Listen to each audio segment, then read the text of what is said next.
Well, hello internet, here we are. Have ourselves a little bit of a video. This one here is something that I've been struggling with for about a week now. Decided to make a video of it, and well, here we go.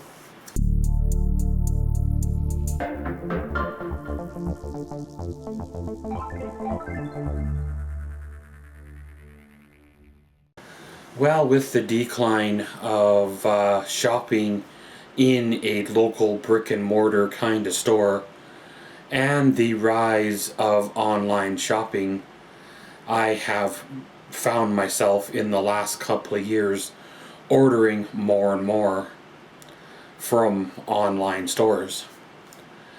I have tried to shop local, I have tried to support local, I have tried to do everything I can to keep the money locally. However, sometimes it is next to impossible to support local because there are several issues. Some of the issues that I found by trying to support local is lack of stock, lack of selection, huge downfall in customer service.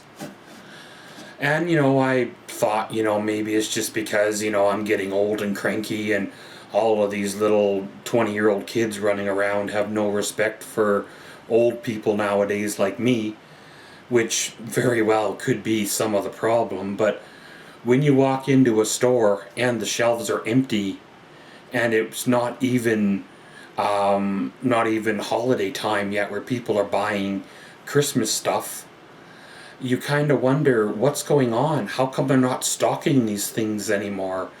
Where is the selection of items that there used to be?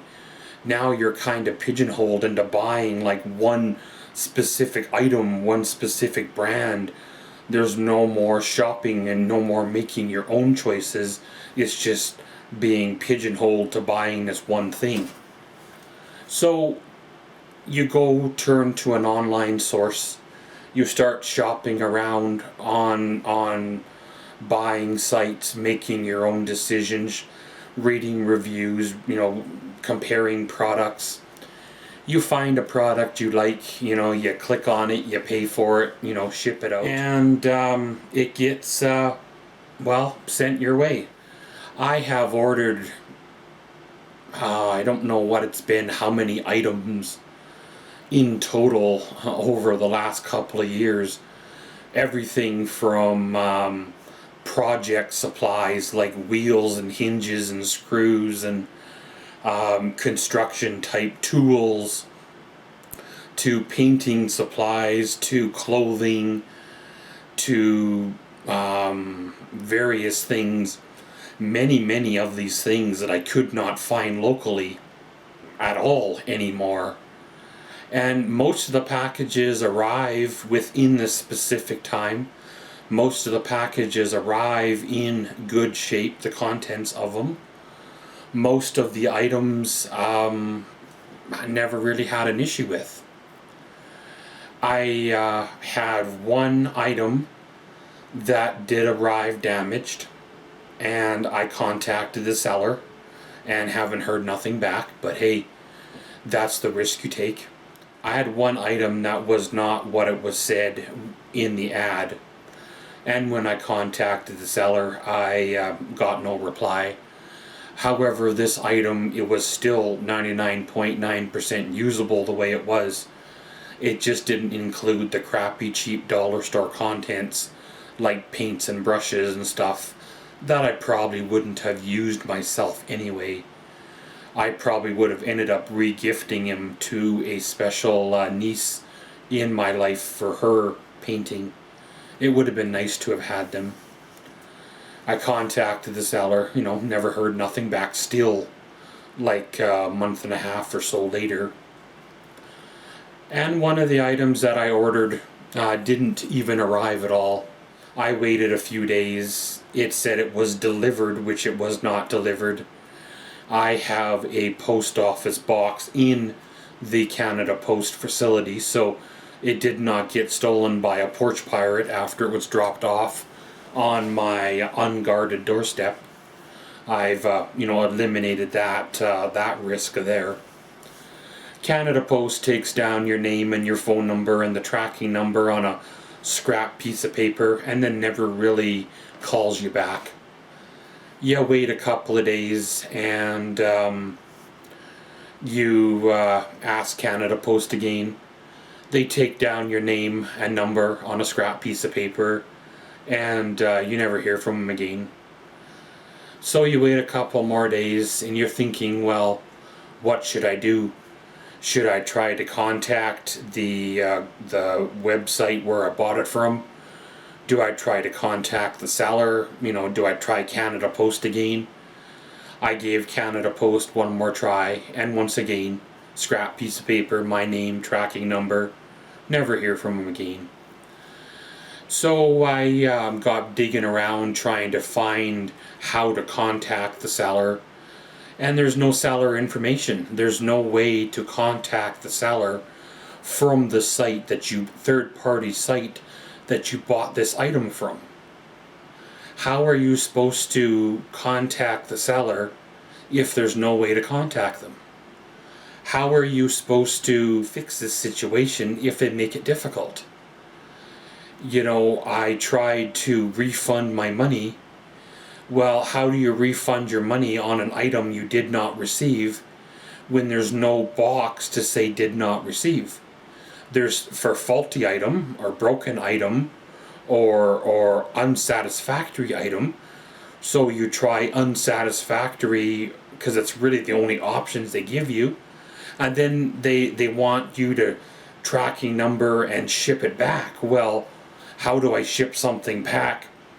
How do I ship something back that I did not receive?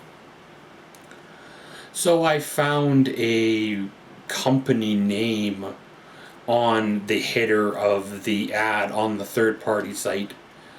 And through some digging on social media, I sent a few messages. And I got a reply from and out to these companies, these names on social media, hoping to get a reply. While I was waiting for a reply from these companies, I get a call from Canada Post. And Canada Post basically says, we lost the package. We have no idea where it is. Just contact the shipper and they'll send you out another one. Well, if the shipper took the item to the post office and shipped it, they got a tracking number.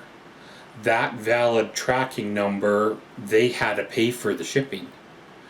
That item was left in care of Canada Post and was tracked all the way to the facility here locally, and then suddenly it disappeared.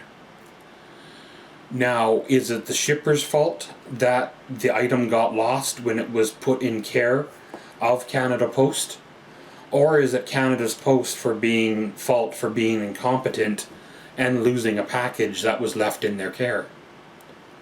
What if this package was something important? What if this package was, documents that were important, or a handmade card for grandma from her grandchildren? What if it was a family heirloom that was being shipped to a family member that would have been a big deal if it was lost? Once again, I contacted the names on social media, waited a bit for the reply, because sometimes it's a while, whether it's different time zones, whether it's different countries or wherever these items are coming from, because you never know on these online sites if it's not sold in Canada or the States. Sometimes it takes 6 or 8 weeks for it to get here. And I received a reply one morning, gave them the shipping information, gave them information that I had about tracking it, where it went, where it was, how come it bounced around, what Canada Post had said. And they were very apologetic, and they sent me out an item, a replacement item, to replace this item that had been lost. And it should not be that hard to try to fix the situation. It should not be that hard to get customer service anymore. When you pay for an item, you should be able to receive the item that you ask for without having to jump through a bunch of hoops. It's almost like they do it this way, trying to discourage you in even trying to discourage you and make you rebuy, repurchase, trying to run up shipping costs for the shipper because you bought from a third party site, and Canada Post doesn't like this third party site because it's threatening their livelihood or whatever it may be. The world is changing, things are changing, ways are changing from what they once were to something that's becoming totally foreign. Sometimes we either gotta change with them or we get left behind. And those of us that are having trouble changing with them are having trouble adapting to this new world because we're so used to customer service. We're so used to having the items that we've always had available that now these items aren't there. We're being forced to go without, forced to do without. We're being forced to buy from sources that we don't want to buy from instead of the local smaller stores that we've always supported our whole lives. I don't know where or if or when this is going to stop, but there needs to be a change made. It is what it is. This world is kind of chaotic. One day at a time, one step at a time. And as always, thanks for watching Maxwell's Vlogs. Comment, subscribe, and enjoy.